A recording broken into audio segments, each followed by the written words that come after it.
तो बच्चों हम शुरू करने जा रहे हैं electric field due to continuous charged body. ठीक है, कंटिन्यूअस चार्ज बॉडी की वजह से इलेक्ट्रिक फील्ड कैसे कैलकुलेट करेंगे। सबसे पहले हमने इसमें कंसीडर किया uniformly charged non conducting arc. तो ये एक आर्क लिया है हमने, ठीक है, जिसका ये टोटल एंगल हमको कुछ दिया जाएगा, सपोज फाई है टोटल एंगल। ठीक है, तो आधा एंगल जो हो जाएगा वो फाई बाई हो जाएगा। मैं यहाँ लिख लेता हूँ, टोटल एंगल जो हमें गिवन है वो फाई गिवन है, और जो आधा एंगल हो जाएगा हाफ एंगल वो 5/2 हो जाएगा। रेडियस इसकी कैपिटल आर है और इसकी linear charge density lambda coulomb per metre है ना। तो इसे लीनियर चार्ज डेंसिटी बोल सकते हैं, लीनियर चार्ज डेंसिटी ये है lambda coulomb per metre. Linear charge density हम कैसे डिफाइन करते हैं, चार्ज पर यूनिट लेंथ, मतलब total charge on this element upon जो भी ये हमारा आर्क है इस पे टोटल चार्ज अपॉन उसकी लेंथ। तो कोई भी अगर लीनियरली चार्ज डिस्ट्रीब्यूटेड है, कर्व में कर्व लाइन है या कुछ स्ट्रेट लाइन है, तो चार्ज अपॉन लेंथ को हम लीनियर चार्ज डेंसिटी डिफाइन करते हैं। सिमिलरली जैसे हम 11th में लीनियर मास डेंसिटी डिफाइन करते थे, है ना। अब हमें इस आर्क की वजह से उसके सेंटर पे इलेक्ट्रिक फील्ड बतानी है, ओ पॉइंट पे इलेक्ट्रिक फील्ड बतानी है ना। तो बच्चों हम इसमें क्या करेंगे, जब भी किसी बॉडी की इलेक्ट्रिक फील्ड कैलकुलेट करेंगे तो हम इंटीग्रेशन करेंगे वहाँ पर, क्योंकि हमने पॉइंट चार्ज की इलेक्ट्रिक फील्ड पढ़ रखी है ना। क्या पढ़ रखी है, तो पॉइंट चार्ज में हमने इलेक्ट्रिक फील्ड पढ़ रखी है कि पॉइंट चार्ज की इलेक्ट्रिक फील्ड होती है, ठीक है, K 1/4πε0, यानी इसे मैं K लिख लेता हूँ, और उस पॉइंट चार्ज का मैग्नीट्यूड Q डिवाइडेड बाई उस पॉइंट चार्ज से डिस्टेंस का स्क्वायर। ठीक है, ये बेटा हमने इलेक्ट्रिक फील्ड पढ़ रखी है, जिसका हम यूज़ करेंगे। और इस आर्क का अब ये डेफिनेटली आप देख सकते हैं कि ये आर्क कोई पॉइंट चार्ज तो है नहीं कि डायरेक्टली आप फॉर्मूला लगा दें, तो इसमें बेटा मेथड इंपॉर्टेंट हो जाता है। और ये जो हम क्वेश्चन करने जा रहे हैं इनका डेरिवेशन आपके लिए बहुत ज़रूरी है, क्योंकि डेरिवेशन जब हम यूनिफॉर्म का करेंगे और फॉर्मूला भी याद करेंगे, लेकिन नॉन यूनिफॉर्म का कैसे होगा, तो जब तक आपको मेथड नहीं पता होगा तो तब तक आप इन कैलकुलेशन को गलत कर देंगे। इसलिए बहुत ध्यान से सुनना है, बहुत ध्यान समझना है, और समझने के बाद अपनी कॉपी पे खुद से भी एक बार इसे कर लीजिएगा ताकि आपको इसकी प्रैक्टिस हो जाए। ठीक है, तो दो ही बातें बेटा इंपॉर्टेंट होती हैं कि किसी भी कंटिन्यूअस बॉडी का के एलिमेंट्स कैसे लिए जाएँ। ठीक है, तो सबसे इंपॉर्टेंट होगा यहाँ पर कि how to consider the element and how to integrate, बस दो ही चीज़ें हैं। तो बेटा जब भी आर्क में कोई चार्ज होगा तो हम क्या करेंगे, अगर आप देखें तो ये एक लाइन ऑफ सिमेट्री है बेटा, है ना। आर्क की ये वाली जो लाइन है, this line is a line of symmetry. ठीक है, तो अगर हम इस लाइन ऑफ सिमेट्री से थीटा एंगल ऊपर, है ना, थीटा एंगल ऊपर, ये एंगल थीटा है बेटा, डी थीटा का एलिमेंट ले लें, है ना। ये जो एंगल, ये छोटा वाला एंगल है, ये एंगल है हमारा डी थीटा। ठीक, तो यहाँ पर एक छोटा सा एलिमेंट आएगा हमारा चार्ज का, और ये जो छोटा सा एलिमेंट आएगा इस पे चार्ज मान लेते हैं डी क्यू है। ये खुद एक पार्टिकल जैसा बनेगा बेटा, है ना। तो अगर आप देखें तो लेंथ ऑफ एलिमेंट क्या होगी, है ना, लेंथ ऑफ एलिमेंट जो होगी वो होगी बेटा DL equal to R D theta, है ना, एंगल इंटू रेडियस। ये आर्क लेंथ होती है, तो ये जो स्मॉल आर्क आएगा जो कि पार्टिकल जैसा दिख रहा है ना, तो चार्ज ऑन दिस एलिमेंट क्या होगा, चार्ज ऑन दिस एलिमेंट वो आएगा बेटा DQ इक्वल टू लैम्डा, है ना। लैम्डा है चार्ज पर यूनिट लेंथ, है ना, तो लैम्डा के टर्म में ही हम आंसर निकाल लेते हैं। तो लैम्डा इनटू ये वो 1 मीटर पर यूनिट लेंथ, यानी यूनिट लेंथ का चार्ज है, तो हमारी जिस लेंथ का चार्ज हमें चाहिए हम उससे मल्टीप्लाई कर देंगे। तो lambda into are D theta ये हो जाएगा उस छोटे से एलिमेंट में चार्ज। बिल्कुल सिंपल है बेटा, lambda charge per unit length. ऐसे समझो तुम कि 1 मीटर आर्क में इतना चार्ज है तो DL मीटर आर्क में कितना होगा, तो बस सिंपल है यार, है ना। तो ये आपका DQ आ जाएगा, है ना। अब आप देखें कि ये पॉइंट चार्ज है बेटा, ये पॉइंट चार्ज के जैसा है, बहुत छोटा एलिमेंट हमने माना। हमेशा थीटा पे डी थीटा का एलिमेंट मानिए जब भी इस तरह का डिस्ट्रीब्यूशन हो। एलिमेंट कैसे लेना है, ये सारी बातें बहुत इंपॉर्टेंट है, तो यहाँ से बहुत ध्यान से आपको समझना है। तो ये वाला जो एलिमेंट होगा वो इस पॉइंट पे एक इलेक्ट्रिक फील्ड प्रोड्यूस करेगा, ऐसे पॉइंट चार्ज से अवे फ्रॉम पॉइंट चार्ज ऐसे प्रोड्यूस करेगा। डी ई इसकी वैल्यू मान लेते हैं, ठीक है, और इस डायरेक्शन में ऐसे प्रोड्यूस कर रहा है, तो ये जो एंगल होगा ये एंगल थीटा हो जाएगा।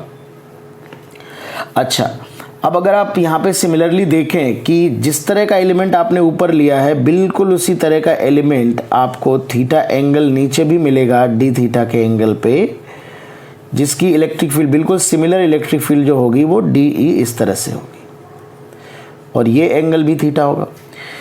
तो अगर आप ध्यान से देखें तो यहाँ पर इस डायरेक्शन में ये ऐसे डी ई है आपका, और इस तरह से डी ई है आपका, ये दोनों एंगल थीटा हैं, तो ये वाले जो कंपोनेंट होंगे वो जुड़ जाएंगे, और ये वाले कंपोनेंट क्या है, ये डी ई साइन थीटा होगा बेटा, ये वाला डी ई साइन थीटा होगा बेटा, ये दोनों कैंसिल आउट हो जाएंगे, और इस डायरेक्शन में कंपोनेंट जुड़ जाएंगे, तो that will B 2 times D E cos theta, है ना। तो आप देख सकते हो कि इसी तरह से जितने एलिमेंट ऊपर होंगे उतने ही एलिमेंट नीचे होंगे, तो सबके ये वाले कंपोनेंट ऐड होते जाएंगे और ये कैंसिल आउट होते जाएंगे। तो जो भी नेट इलेक्ट्रिक फील्ड आएगी बेटा वो इस डायरेक्शन में आएगी, है ना। देखिए बहुत सिंपल बात मैं यहाँ बताने जा रहा हूँ और बहुत इंपॉर्टेंट भी है।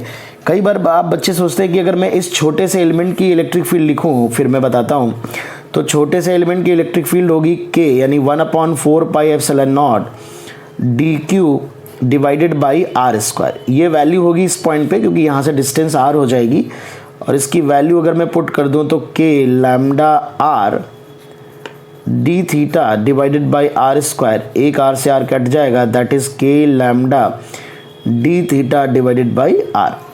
तो कई बार बच्चे कहते हैं डी ई को इंटीग्रेट कर दो। डी ई को इंटीग्रेट इसलिए नहीं कर सकते बेटा क्योंकि इलेक्ट्रिक फील्ड एक वेक्टर क्वांटिटी है, और अगर आप देखें तो जितने भी एलिमेंट होंगे उनके डी ई वेक्टर की डायरेक्शन अलग अलग है ना।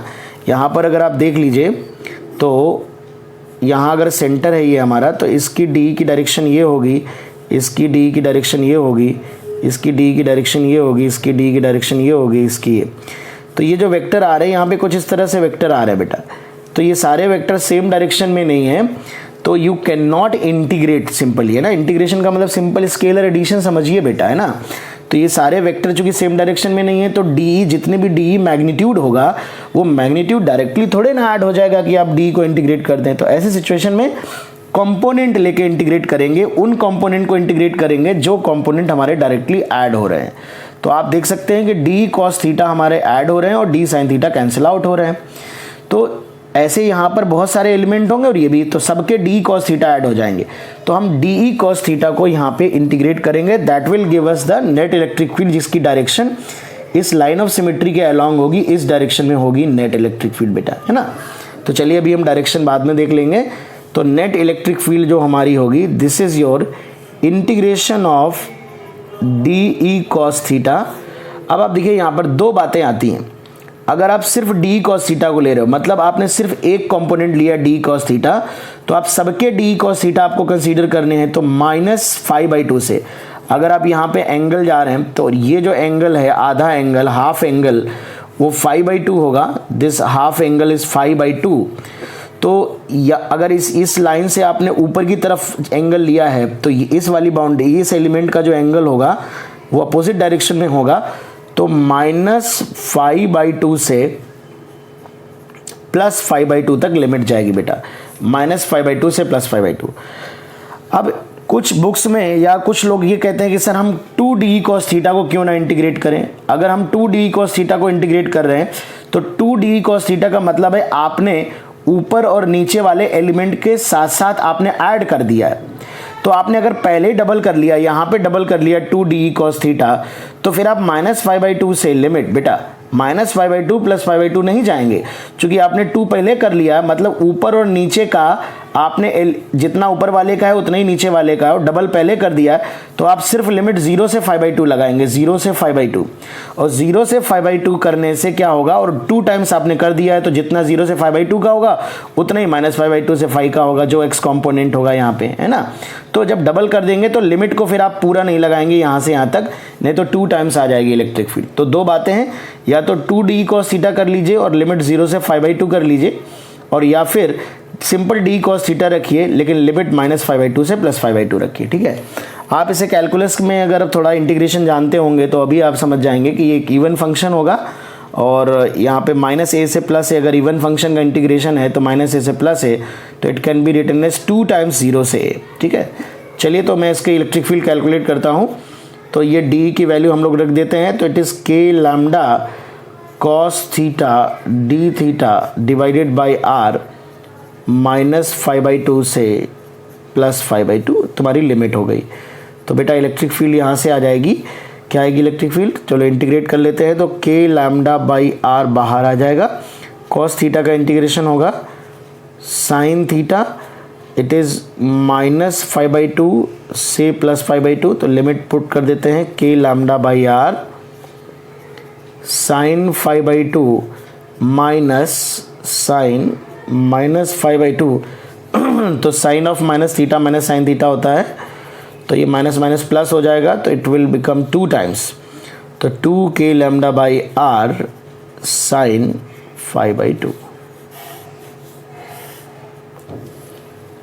तो बेटा ये हमारी इलेक्ट्रिक फील्ड होगी due to a uniformly charged arc. एक यूनिफॉर्मली चार्ज्ड आर्क की वजह से इलेक्ट्रिक फील्ड है ये, ठीक है, जिसकी डायरेक्शन जो होगी वो लाइन ऑफ सिमेट्री के अलॉन्ग होगी, ठीक है ना। यहाँ पर k है 1/4 पाई एप्सिलॉन नॉट, लैम्डा है चार्ज पर यूनिट लेंथ यानी Q/L, और फाई है टोटल एंगल ऑफ आर्क, तो 5/2 को हाफ एंगल कह सकते हैं।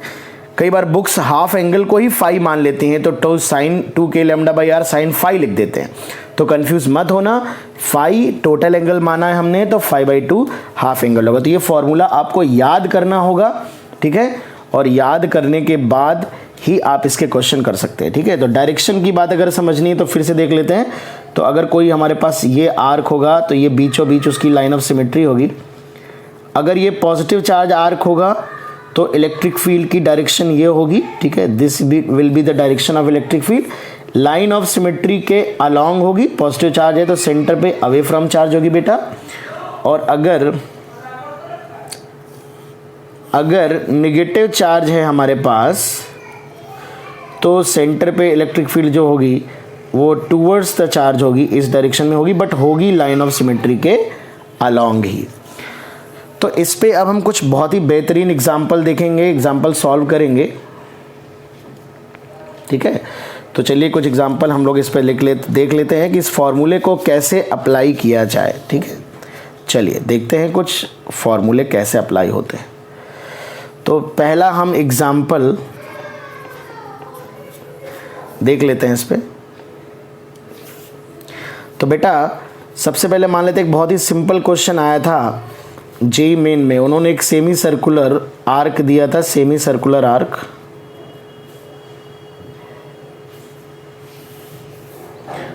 और इस पे उन्होंने कुछ पॉजिटिव चार्ज दे रखा था Q, और इसकी रेडियस R है। तो हमें O पॉइंट पे इलेक्ट्रिक फील्ड बतानी है।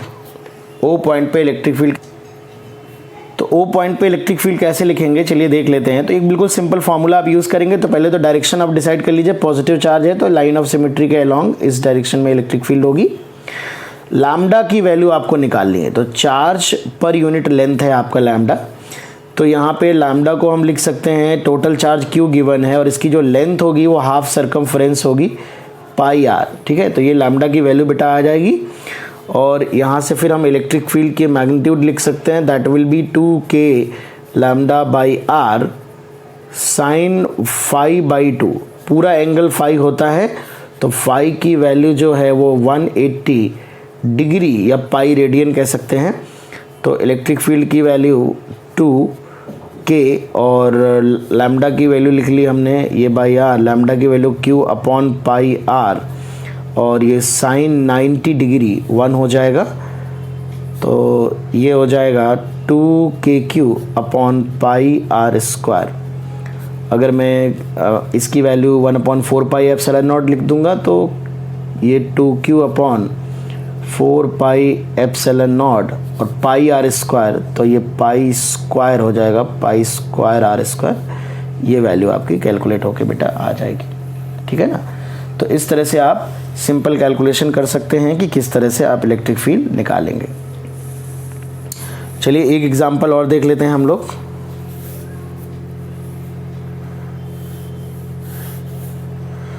मान लेते हैं कि हमारे पास एक सेमी सर्कुलर आर्क दिया है बेटा,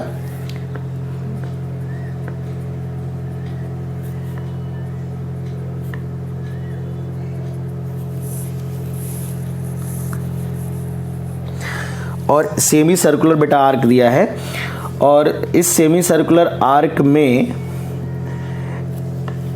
जो आधा पार्ट है इस पे प्लस क्यू चार्ज है, और जो ये आधा पार्ट है इस पे माइनस क्यू चार्ज है।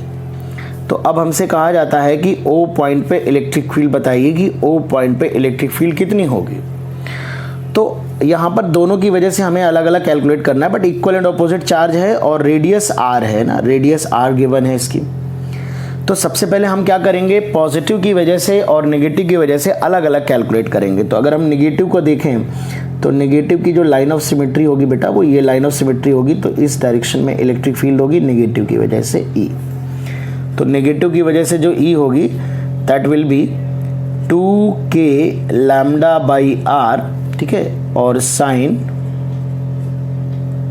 45 डिग्री, आधा एंगल 45 होगा क्योंकि इसका पूरा एंगल 90 है। अभी मैं सिर्फ नेगेटिव की वजह से लिख रहा हूँ। लैम्डा की वैल्यू जो होगी उसका magnitude q upon pi R होगा, हालांकि नेगेटिव साइन होगी तो मैंने पॉजिटिव और नेगेटिव का इस्तेमाल हम डायरेक्शन डिसाइड करने में करेंगे, तो डायरेक्शन इधर ले लिए।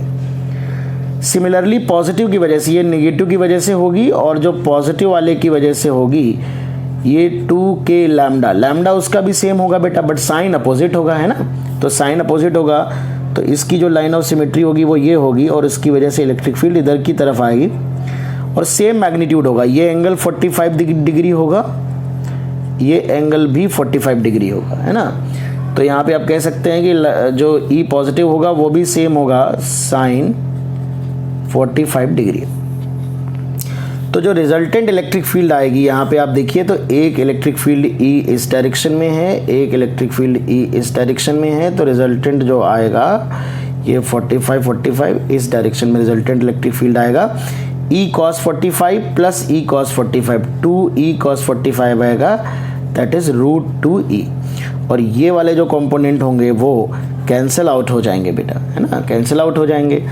तो जो net electric field at point O आ रहा है √2 टाइम्स E, तो √2 times E 2k lambda divide by r, and this is 1/√2।